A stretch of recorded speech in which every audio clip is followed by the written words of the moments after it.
They say I fell down the stairs. That's the story my parents tell at least. Their clumsy daughter Olivia, always having accidents. But MRIs don't lie, and mine showed the truth. 17 years of accidents, mapped across my skeleton like a secret diary. My brother Tyler's push that day wasn't meant to paralyze me. It was just supposed to be another joke they'd all ignore. Except this time there was a video. This time, the doctors called the police. This time I didn't get back up and pretend everything was fine.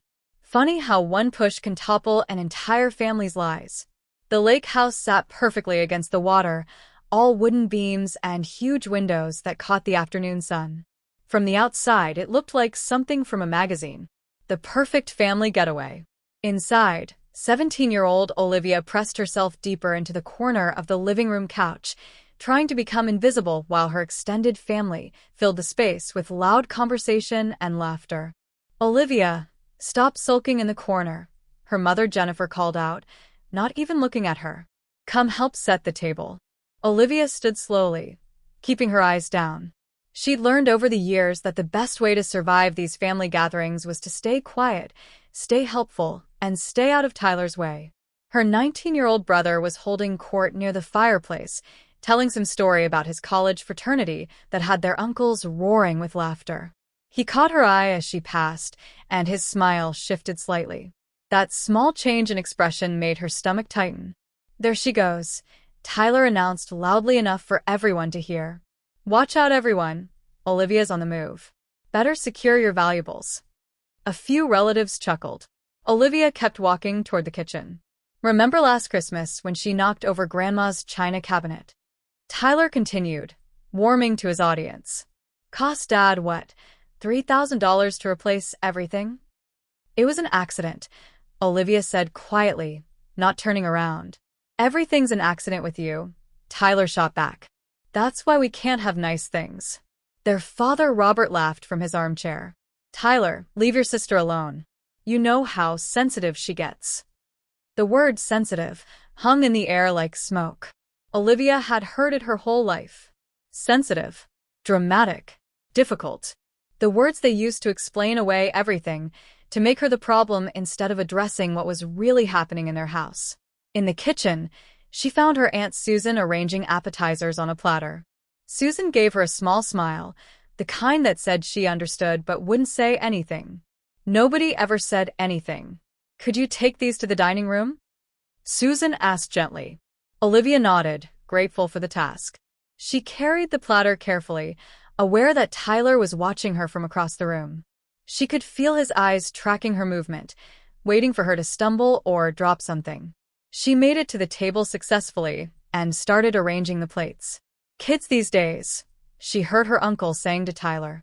"When I was in college, we knew how to have real fun. None of this social media nonsense." "Oh, we have plenty of fun," Tyler said, his voice carrying that edge Olivia knew too well. "Right, Liv? Tell Uncle Pete about all the fun you have at school." She didn't respond. She never knew what the right answer was. If she said she had friends, he'd mock her for lying. If she admitted she mostly kept to herself, he'd call her a loser in front of everyone. "She doesn't really do the social thing," Tyler answered for her. "More of a library ghost. Probably why she's so pale." "Tyler," their mother said mildly, not even looking up from her phone, "be nice to your sister." But there was no real warning in her voice. There never was. The afternoons stretched on painfully. They played board games, and Olivia tried to participate just enough to avoid attention. But Tyler kept finding ways to needle her. When she won a round of Trivial Pursuit, he accused her of cheating. When she got up to use the bathroom, he commented on how she always ran away when things got competitive. By evening, the atmosphere in the house had shifted. The adults had been drinking since lunch, and the younger cousins were getting cranky. Olivia saw her opportunity to escape during a particularly heated game of Monopoly. Tyler had just bankrupted their cousin and was gloating loudly when she quietly stood up. "Where are you going?" Tyler's voice cut through the celebration. "Just upstairs for a minute," she said, already moving toward the staircase. "Running away again?" He was on his feet now, following her. Typical Olivia. Can't handle a little competition. I'm just tired, Tyler. You're always tired. Or sick. Or something. He was right behind her now, as she reached the staircase landing. It's pathetic. She tried to move past him, but he stepped in front of her, blocking the way. He was bigger than her, had been since he hit his growth spurt at 14. Now, at 19, home from his sophomore year of college, he seemed to take up even more space than before. Tyler, please move. Or what? He spread his arms wide, grinning. I'm protecting the kingdom from the dragon. You can't pass. It was such a childish game, something from when they were little. But there was nothing playful in his eyes now. Olivia tried to duck under his arm, and that's when it happened. His hands connected with her shoulders hard. Not a push exactly, more like a shove, the kind that sent her backward with real force. She saw his face change as she fell, saw the flicker of something that might have been surprise or fear. Then she was tumbling, her body hitting the stairs at the wrong angle, her back twisting as she tried to catch herself. She heard the crack before she felt it, a sound like a branch breaking. Then she was at the bottom of the stairs, and the pain arrived all at once. She couldn't breathe, couldn't move, could only lie there staring at the ceiling while footsteps thundered above her. What happened? That was her mother's voice, sharp with annoyance.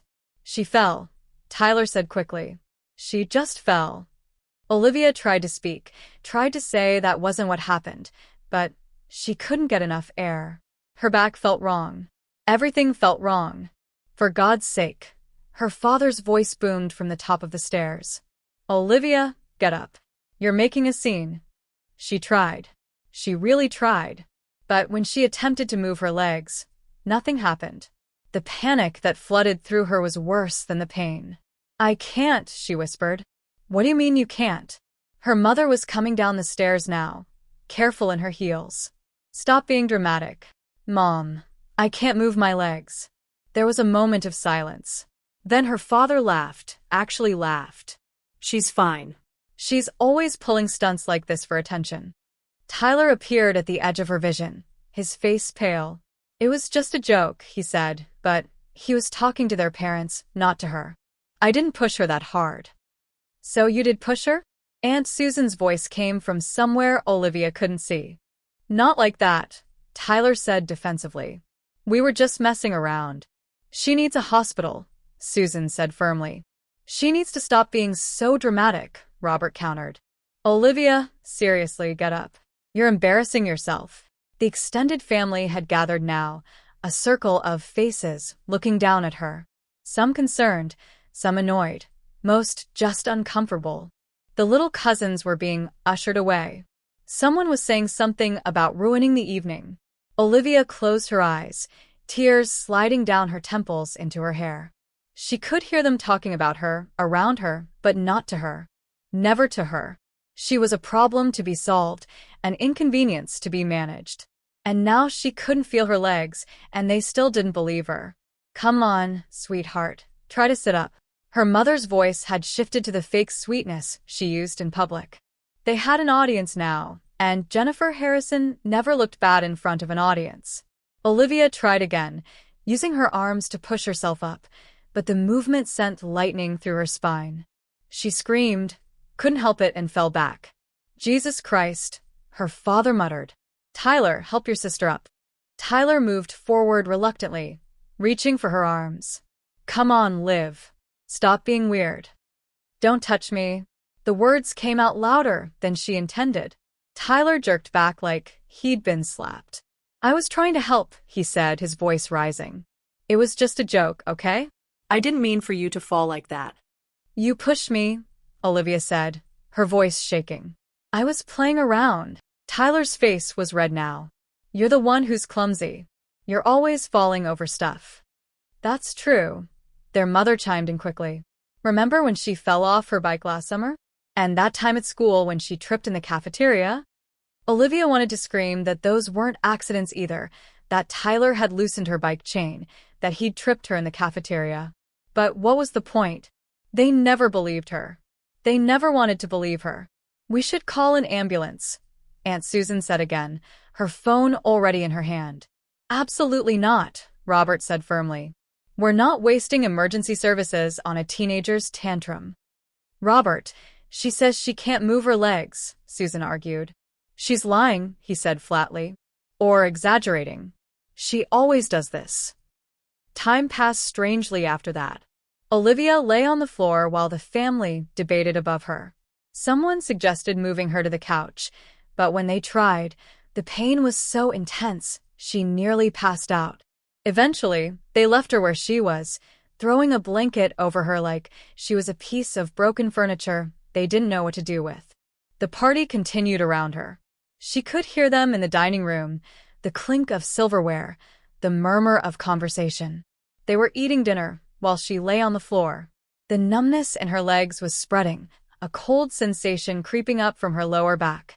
She tried wiggling her toes, concentrated all her effort on it, but nothing happened. Her 8-year-old cousin Emma snuck over to her while the adults were distracted. Emma was a quiet kid with huge brown eyes who rarely spoke at family gatherings. Olivia, she whispered, kneeling beside her. Are you really hurt? Yes, Olivia whispered back. Why won't they help you? Olivia didn't know how to answer that. How did you explain to an 8-year-old that sometimes the people who were supposed to protect you are the ones who hurt you the most? Can you stay with me? Olivia asked instead. Emma nodded and sat cross-legged beside her, her small hand reaching out to hold Olivia's. They stayed like that for what felt like hours, Emma occasionally stroking Olivia's hair the way her own mother never did. This is ridiculous, Olivia heard her Uncle Mark saying from the dining room. The girl needs medical attention. She's fine, Robert insisted. Trust me, I know my daughter. This is what she does. What she does is lie on floors paralyzed.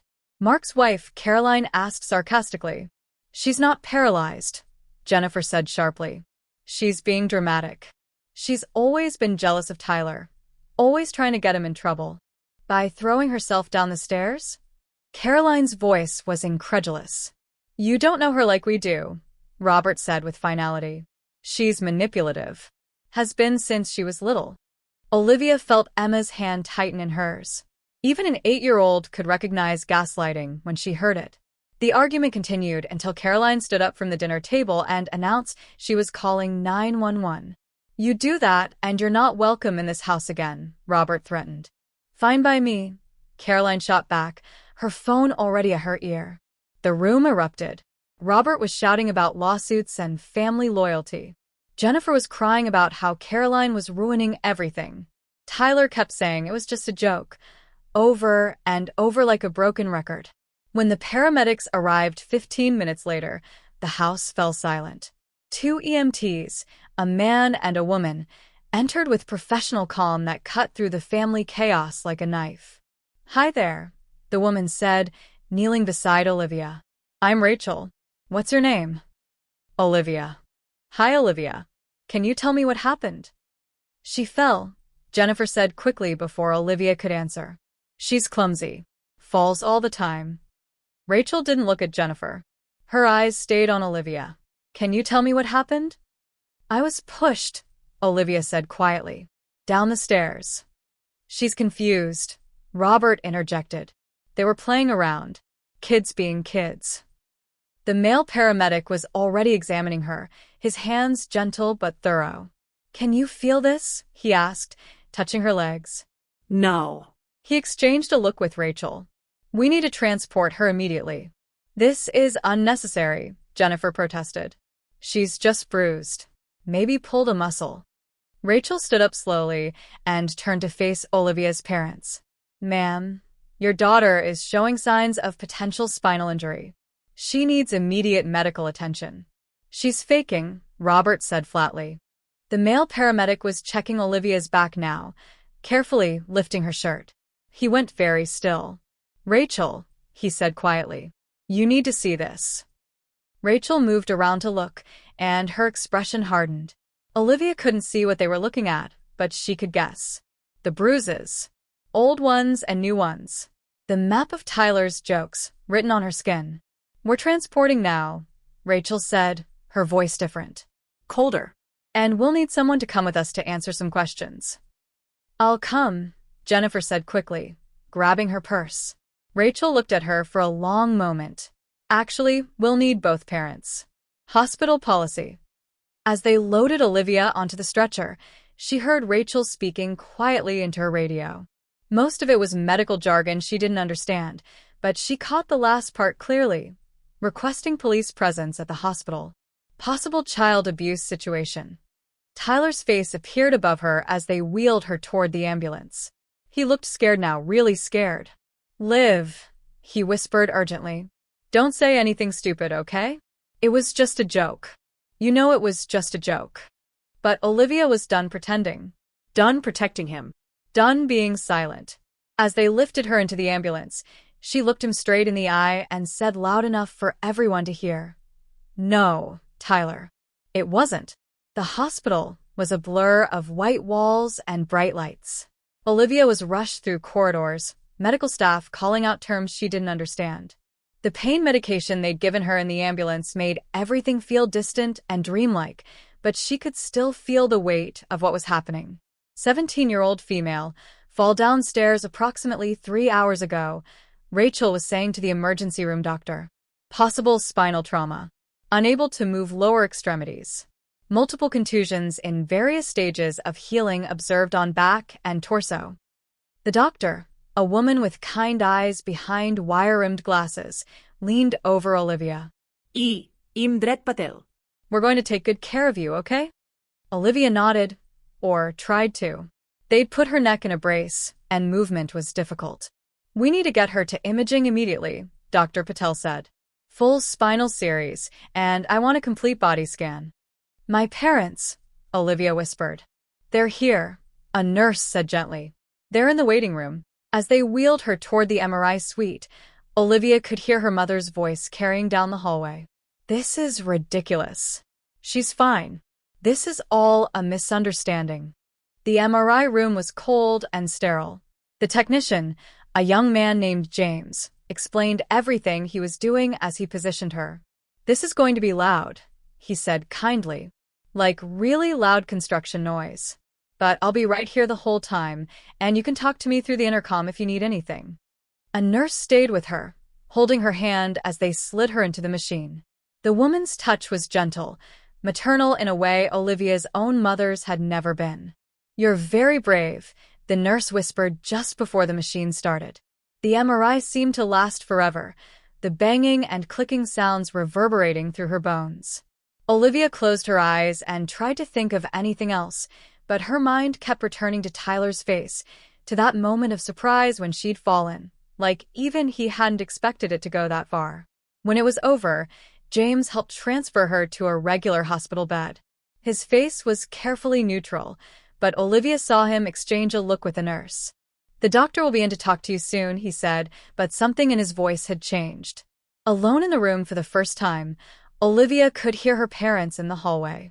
Her mother had arrived and was demanding to speak to the doctor privately. I need to know what she's telling people, Jennifer was saying. She has a tendency to exaggerate. Ma'am, your daughter has a serious injury, someone responded. She's always been clumsy. Her father's voice joined in. This is probably costing thousands of dollars for nothing. Olivia's phone buzzed on the bedside table. The nurse had salvaged it from her pocket. She looked at the screen, and her stomach clenched. A text from Tyler. Don't say anything stupid. It was a joke. You know how Mom and Dad get. Don't make this worse than it is. Then another. I'm sorry, okay? I didn't mean for you to get hurt. And another. If you tell them I did it on purpose, you'll destroy our family. She was still staring at the messages when Dr. Patel returned, and this time she wasn't alone. The technician was with her, and they both looked grave. Olivia, Dr. Patel said, pulling a chair up beside the bed. I need to talk to you about what we found. Am I paralyzed? The word came out as barely a whisper. No, Dr. Patel said quickly. The good news is that while you have a compression fracture in your L3 vertebra, your spinal cord is intact. With treatment and physical therapy, you should regain full mobility. Olivia felt relief flood through her, but the doctor's expression didn't change. However, Dr. Patel continued, the MRI showed something else. Something concerning. She pulled up images on a tablet, showing them to Olivia. They looked like ghostly white pictures of bones. "These are your ribs," she said, pointing. "This fracture here is fresh, from today. But these," she pointed to several other areas, "these are older. Different stages of healing. This one is maybe 2 months old. This one perhaps 6 months." Olivia stared at the images. Evidence. Finally, evidence that she wasn't crazy, wasn't dramatic, wasn't making things up. "There's also this," Dr. Patel continued, showing another image. "Damage to your T7 vertebra, that's at least a year old. Olivia, these injuries, they paint a picture of repeated trauma. Can you tell me how they happened?" The room felt very quiet suddenly. Olivia could hear her heart monitor beeping, could hear voices in the hallway, but it all seemed very far away. "My brother," she said finally. Tyler. He likes to play rough." "Play rough how?" And suddenly it was all spilling out. The pushing, the shoving, the accidents that weren't accidents. The time he'd pushed her off her bike and she'd ended up with a concussion. The time he'd locked her outside in the snow in just her pajamas. The time he'd held her head underwater in the pool until she'd nearly drowned, then told everyone she'd been showing off and gotten in over her head. Dr. Patel listened without interrupting, occasionally making notes on her tablet. When Olivia finished, the doctor was quiet for a moment. "Olivia, what you're describing is abuse. Physical abuse. And from these scans, it's been going on for a long time." "My parents say I'm clumsy," Olivia said automatically. "You're not clumsy. You're being hurt. And from what I'm seeing here, you've been being hurt for years." There was a knock on the door, and a nurse poked her head in. "Doctor, the parents are insisting on seeing their daughter." "Not yet," Dr. Patel said firmly. "I need to make some calls first." She turned back to Olivia. "I've asked hospital security to contact the police. Someone needs to document this properly. Is that okay?" Olivia nodded, feeling something shift inside her chest. For the first time in her life, someone believed her. Someone saw what was happening and called it what it was. Her parents must have forced their way past the nurses, because suddenly they were in the room. Her mother's face was flushed with anger, her father's jaw clenched tight. "What are you telling them?" Jennifer demanded. "What lies are you spreading?" "Mrs. Harrison," Dr. Patel said, standing up. "I'm going to have to ask you to leave. She's my daughter. I have every right to be here. Your daughter is 17 and has disclosed abuse. Hospital policy requires." "Abuse?" Robert's voice was dangerous. She fell down the stairs. "If she's saying anything else, she's lying." "The medical evidence suggests otherwise," Dr. Patel said calmly. "Medical evidence?" Jennifer laughed, but it sounded hysterical. "She's clumsy. She's always been clumsy. Tell them, Olivia. Tell them about all your accidents." But before Olivia could respond, 2 hospital security guards appeared in the doorway, along with a police officer. "Mr. and Mrs. Harrison," the officer said. "I'm Officer Thompson. I need to speak with you and your son. Is he here?" "This is insane," Robert said. "We're not talking to anyone without a lawyer." "That's your right," Officer Thompson said. "But I'll need you to come with me now. We have some questions about your daughter's injuries." Jennifer turned to Olivia, and for a moment, her mask slipped completely. The look she gave her daughter wasn't motherly concern or even anger. It was pure hatred. "You're destroying this family," she hissed. "No," Olivia said, finding her voice at last. "Tyler did that. And you let him."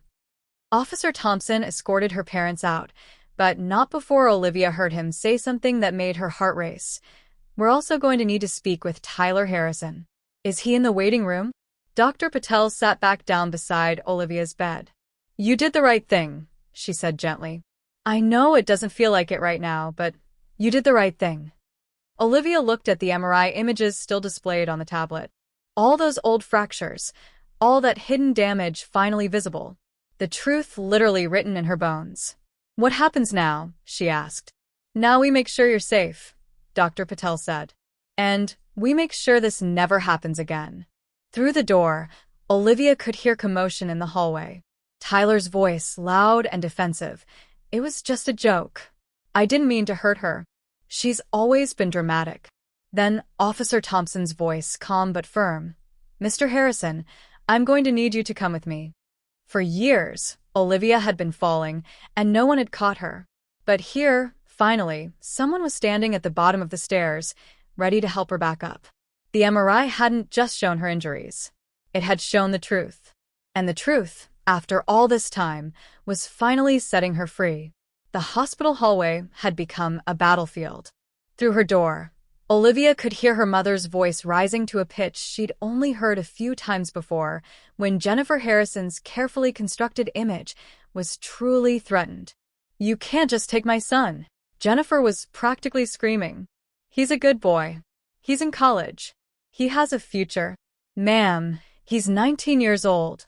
Officer Thompson's voice was steady. "He's an adult, and we need to ask him some questions about your daughter's injuries." "It was an accident." Tyler's voice cracked. "I already told you. We were just messing around." Olivia pulled the thin hospital blanket up to her chin, trying to block out the chaos. A soft knock on her door made her look up. A woman in her 40s with gentle eyes and a professional blazer entered. "Hi, Olivia. I'm Sarah Mitchell from Child Protective Services. Even though you're 17, we're involved because there are younger children who visit your home. May I sit?" Olivia nodded. Sarah pulled up a chair, her movements calm and deliberate. "I know you've already told your story to Dr. Patel, but I need to hear it from you. And I need to know about your cousin Emma and any other children who spend time at your house." "Emma's safe," Olivia said quickly. "Tyler only does this to me." "Why do you think that is?" Olivia had never really thought about it before.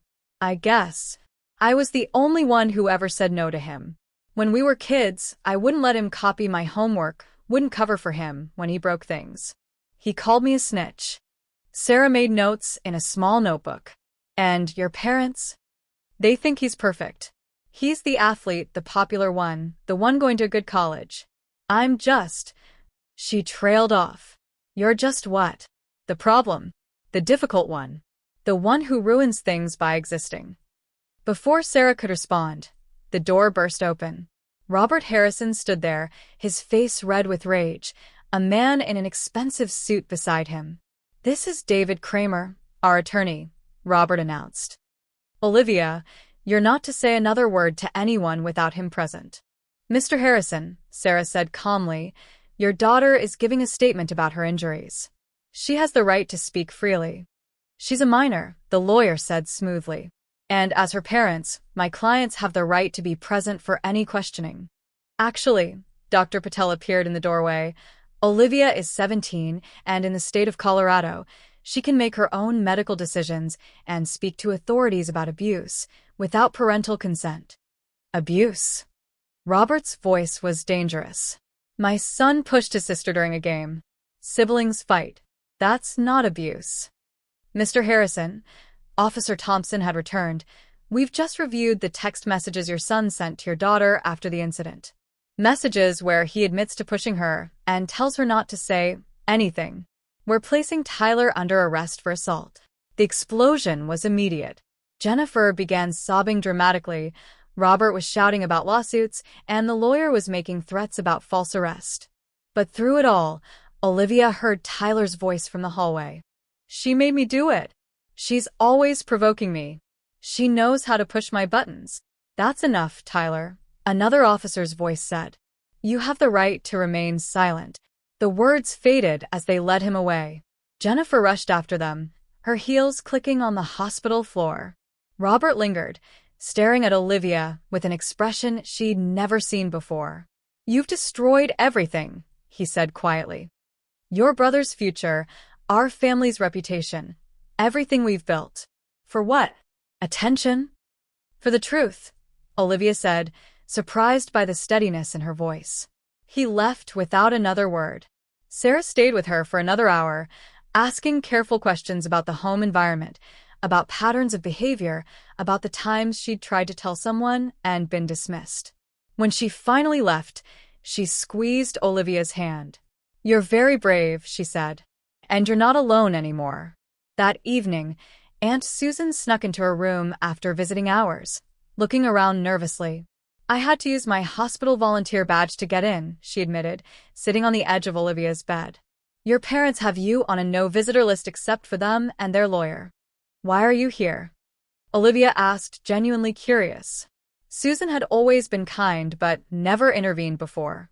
Because I should have done this years ago. Susan's eyes filled with tears. I knew something was wrong.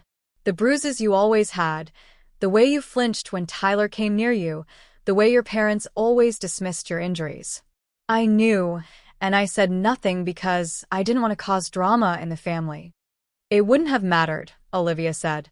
They wouldn't have believed you either. Maybe not, but I should have tried. Susan pulled out her phone. I've been taking pictures at family gatherings for years. Going through them last night, I found something. She showed Olivia the screen. It was a photo from last summer's 4th of July party. In the background, barely visible, Tyler had his hand on Olivia's arm, gripping hard enough that even in the blurry background, you could see her wince. There are more, Susan said. Christmas 2 years ago, there's one where you have a black eye that your mom said was from walking into a door. Your cousin's birthday party, where you're wearing long sleeves in 90-degree weather. I'm giving these to the police.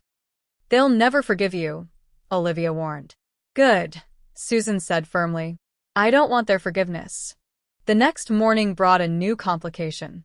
Jennifer arrived with a different strategy, tears streaming down her perfectly made-up face. Sweetheart, she said, reaching for Olivia's hand. Olivia pulled away. I know you're confused and hurt. The medication they have you on, it can make you remember things differently. The MRI doesn't lie, Mom. Jennifer's expression flickered. Those old injuries, they were from your clumsiness. Remember when you fell off your bike? When you tripped at school? Tyler loosened my bike chain. He tripped me at school. You can't prove that, Jennifer said, and there was something triumphant in her voice. It's your word against his.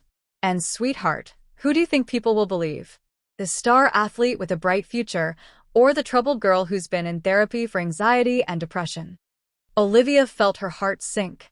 She had been in therapy, briefly, until her parents decided it was making her worse and pulled her out. The medical evidence, Olivia started, shows injuries that could have come from anywhere, Jennifer interrupted. Our lawyer says without proof that Tyler caused them intentionally, it's just unfortunate accidents. She leaned closer, and Olivia could smell her expensive perfume. Come home, Jennifer whispered. Tell them you were confused, that it was an accident. Tyler will apologize, we'll get you the best physical therapy, and everything can go back to normal. Normal. Olivia couldn't help but laugh. Normal was being afraid in my own home. Normal was being called clumsy and dramatic when I was being hurt. Normal was you choosing him over me every single time. Jennifer stood up, smoothing her skirt. You have until tomorrow to decide. After that, you're on your own. No college fund, no health insurance after you turn 18, nothing.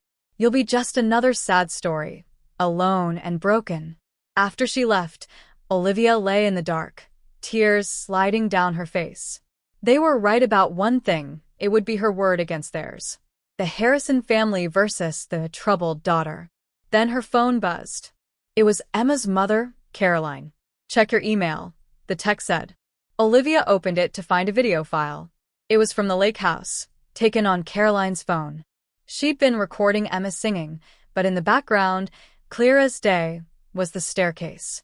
The video showed Tyler blocking Olivia's path, showed him shoving her, showed her falling. Everything. Emma remembered I was recording her. Caroline's next text read, "We have proof." The video changed everything. Within hours of Caroline sending it to the police, Tyler's charges were upgraded from simple assault to aggravated assault. The prosecutor, a woman named Amanda Washington with sharp eyes and an even sharper suit, came to see Olivia personally. This video, combined with your medical records and testimony, makes a very strong case, she explained. But I need to be honest with you. Your family has money. They've hired David Kramer, who's very good at what he does. This is going to get ugly. It's already ugly, Olivia said. Amanda smiled slightly. Fair point.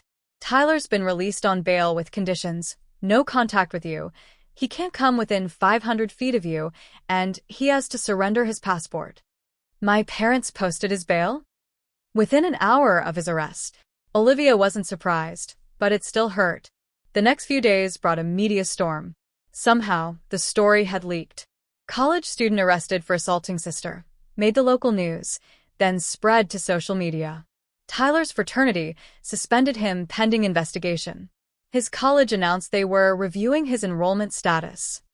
Robert and Jennifer fought back in the court of public opinion. They gave an interview to a local morning show, Jennifer dabbing at her eyes with a tissue as she described Olivia as a troubled teen who had always resented her successful brother. "We've tried so hard with her," Jennifer said to the sympathetic host. "Therapy, medication, special attention. But she's always been jealous of Tyler." "And these injuries?" the host asked carefully.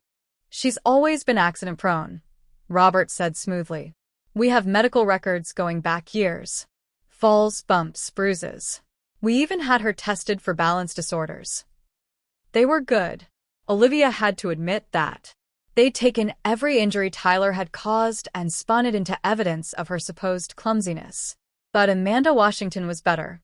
She released a statement with select portions of the medical records, showing the pattern of injuries consistent with abuse, not accidents. She shared statistics about sibling abuse, how it was often overlooked and dismissed. And then, with Olivia's permission, she released a single still from Caroline's video. The moment of Tyler's hands on Olivia's shoulders, his face twisted in anger. Tyler's carefully crafted image crumbled overnight. His social media filled with comments calling him a monster. His fraternity officially expelled him. The college announced he was no longer welcome on campus.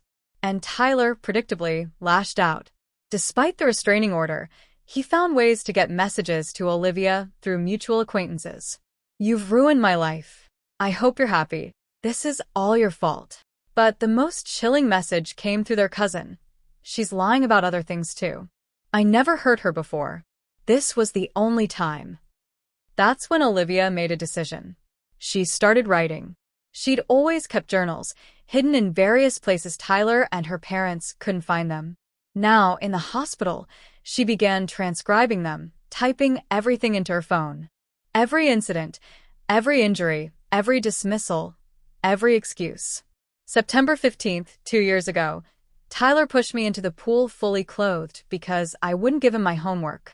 When I couldn't swim properly in jeans and sneakers, he told Mom I jumped in to get attention. December 23rd, 3 years ago, he locked me in the basement storage room during Christmas dinner. 3 hours in the dark. When Dad finally found me, Tyler said we were playing hide and seek, and I was too stupid to realize the game was over. March 10th, last year. Broke my ribs wrestling. Mom said it was my fault for not being careful. I had to wrap them myself because they wouldn't take me to the doctor. Pages and pages of evidence, dated and detailed. Sarah Mitchell from CPS read through them with tears in her eyes. "This is systematic abuse," she said, "and systematic neglect from your parents." The prosecutor added the journals to evidence. The case was building. Meanwhile, Olivia had been moved to the rehabilitation wing of the hospital. Her spinal fracture was healing, but she needed intensive physical therapy to regain full mobility in her legs. The first time she stood up, supported by parallel bars, she cried, not from pain, but from relief. "You're doing amazing," her physical therapist, Marcus, encouraged her. "Most people with your injury take weeks to get this far." "I'm motivated," Olivia said through gritted teeth, taking another shaky step. "I can see that. Family visiting today?" "No," Olivia said simply. Marcus didn't push. But she did have visitors. Caroline came every day with Emma, who drew pictures for Olivia's room. Susan brought home-cooked meals, ignoring the angry texts from Jennifer calling her a traitor. Even Uncle Mark stopped by, awkwardly admitting he should have stood up to Robert years ago. "I was a coward," he said simply. "I'm sorry."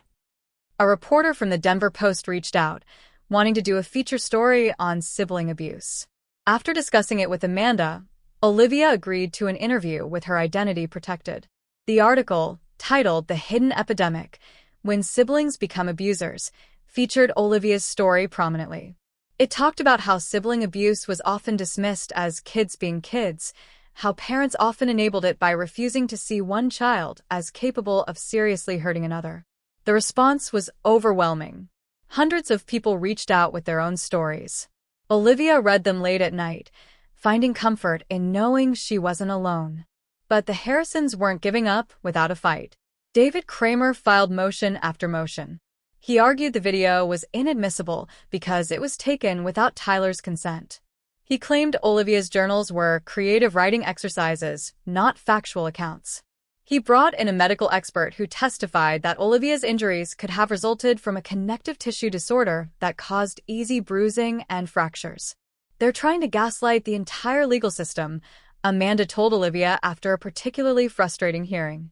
But juries aren't stupid. They can see patterns. The trial date was set for 3 months out. Tyler remained free on bail, though his life had effectively imploded. He'd been kicked out of his apartment when his roommates learned about the charges. His girlfriend left him. His summer internship was rescinded. Robert and Jennifer sold their vacation home to pay for his legal defense. "Look what you've done to us," Jennifer said during what would be their last confrontation at the hospital. "We're selling everything. Your father's reputation is ruined. Tyler can't go back to school. Are you satisfied?" "I didn't do this," Olivia said quietly. "Tyler did this. You did this. Every time you looked away, every time you called me dramatic, every time you chose him over me, you did this. We gave you everything." Jennifer exploded. "You gave me bruises and anxiety and a brother who knew he could hurt me without consequences." Olivia shot back. "That's what you gave me." The courtroom was smaller than Olivia had expected. 3 months had passed since the fall, and she could walk now, though she still used a cane on bad days. Today was a bad day, but she refused to lean on it as she made her way to the witness stand. Tyler sat at the defense table in a suit that couldn't hide how much weight he'd lost. Their parents were behind him, Jennifer clutching Robert's hand like a lifeline. They wouldn't look at her. "State your name for the record," the clerk said. "Olivia Grace Harrison." Amanda Washington stood up, giving Olivia an encouraging nod. "Olivia, can you tell us about your relationship with your brother?" For the next 2 hours, Olivia spoke.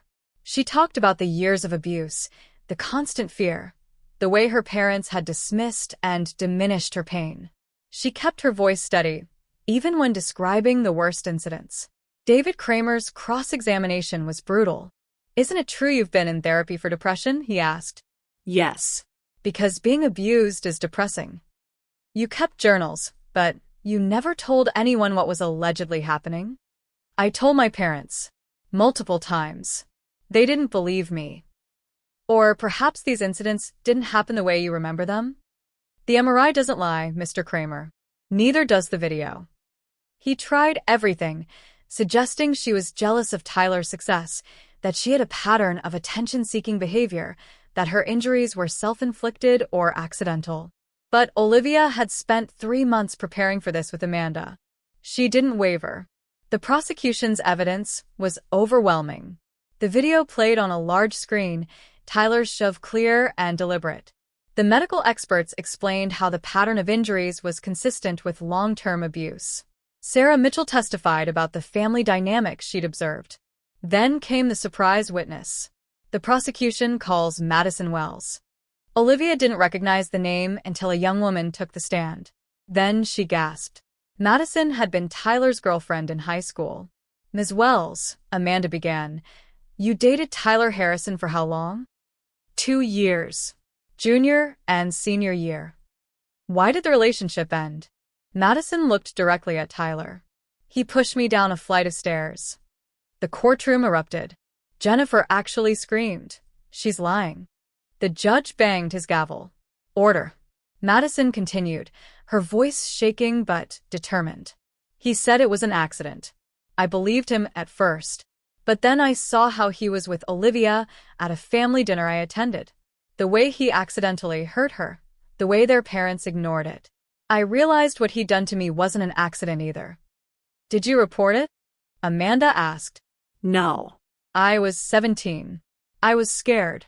And I saw how the Harrisons treated Olivia when she tried to speak up. I knew no one would believe me. Tyler's defense fell apart after that. Two more ex-girlfriends came forward with similar stories. A teammate from high school testified about Tyler's violent temper. The pattern was undeniable. When Tyler took the stand in his own defense, he was a shadow of his former confident self. It was just roughhousing, he insisted. Siblings fight. I never meant to really hurt her. You never meant to break her ribs? Amanda pressed. Never meant to fracture her spine? I didn't know I was hurting her that badly. She screamed. She cried. She begged you to stop. And you didn't know? Tyler's jaw clenched. She's always been dramatic. Like Madison Wells was dramatic? Like Sarah Chin was dramatic? Like Rebecca Foster was dramatic. That's different. How is it different, Mr. Harrison? Tyler's composure finally cracked. Because Olivia knew how to push my buttons. She knew exactly what to say to make me angry. She wanted me to get in trouble. So, you're saying your 17-year-old sister deserved to have her spine fractured? I'm saying she's not innocent in this. The jury deliberated for less than 3 hours. Guilty of aggravated assault. Guilty of pattern of abuse. Guilty of violating the restraining order through third-party contact.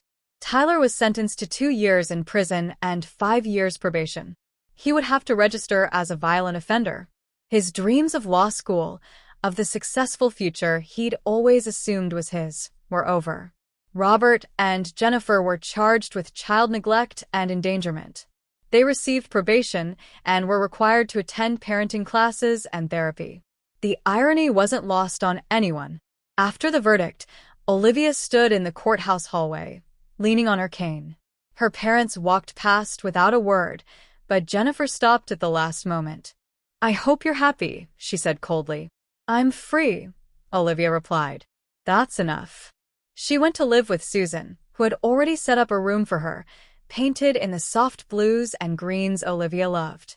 It wasn't perfect. Nightmares still woke her, and some days the trauma felt overwhelming. But she was in therapy again, real therapy this time, with a counselor who specialized in family abuse. 6 months later, Olivia published an essay in the Washington Post titled, "The Fall That Saved My Life." It went viral within hours.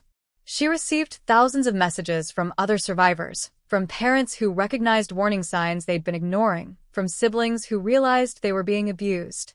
She started speaking at schools and conferences about recognizing and reporting sibling abuse. She testified before a state legislative committee about the need for better protective laws. The physical therapy was grueling, but a year after the fall, she could walk without assistance. She'd never run marathons or play contact sports, but she could move freely without fear. She started college the following fall, majoring in social work with a minor in creative writing. Her roommate asked about her scars once, and Olivia told her simply, "My brother hurt me, but I survived." On the anniversary of the fall, Olivia stood at the bottom of a different staircase, the one in her dorm. She looked up at it, remembering that moment of terror, that sensation of falling with no one to catch her. But she'd caught herself in the end. The MRI had revealed the truth, but she'd been the one brave enough to speak it. The fall hadn't broken her. It had finally given her the evidence she needed to break free. She climbed the stairs slowly but steadily, each step a small victory. At the top, she looked back down. Just stairs. Nothing more. Her phone buzzed with a text from Emma, now 10 and thriving. "Saw your article in my teacher's class today. She says you're a hero." Olivia smiled, typing back. Not a hero. Just someone who finally told the truth. She walked to her room, past a group of students laughing in the hallway. One of them called out, "Hey Olivia, study group tomorrow." "I'll be there," she called back. She had friends now. Real ones. People who knew her story and liked her anyway, not in spite of her trauma, but because of the strength she'd shown in surviving it. That night, she opened her laptop and began writing. "Dear Tyler, this is the last thing I'll ever write about you. You took 17 years of my life, but you won't get a single day more. I don't forgive you. Forgiveness is mine to give or withhold, and I choose to withhold it. But I don't hate you either. Hate would mean you still have power over me, and you don't. Not anymore. I hope you learn from this. I hope you get help. I hope you never hurt anyone again. But mostly, I hope to never think of you after today. This is goodbye. Your sister, former, Olivia. She never sent it. Instead, she deleted it, closed her laptop, and pulled out her chemistry textbook. She had a test tomorrow, a life to live, a future to build. The MRI had shown the fractures in her bones, but it hadn't shown the strength that had always been there, waiting to heal, waiting to rise. And rise she did. Have you ever wondered how many clumsy kids are actually crying for help in plain sight, their truth buried under family secrets and perfect facades? If this story moved you, please like and subscribe. There are more voices that need to be heard, more truths waiting to be told.